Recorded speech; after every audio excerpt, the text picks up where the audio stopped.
dahil aabot na.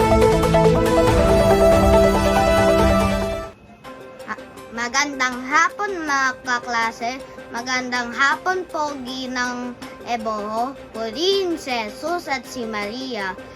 Sa Central Philippine News, may balita ako. Ako ay si News Reporter Lorenzo Amir H. Marianao. Ang balita ko ay Typhoon Nika at Typhoon Mars.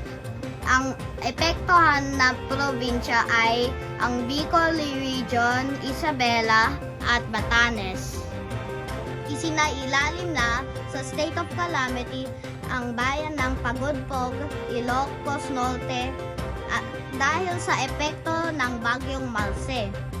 Nandito tayo ngayon sa bayan ng Pagudpod, Ilocos Norte. Ang kasama ko ay si Congressman Alexander Marcos III. Congressman, ano po ba ang ginagawa nating tulong para sa mga kababayan?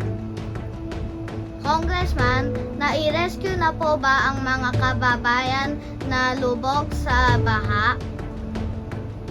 Congressman, sapat po ba ang mga dumating na tulong para sa ating mga kababayan dito sa Pagudpod? Salamat, Congressman. Ako ay si Lorenzo Amir H. Marianao, nag-uulat. Back to studio.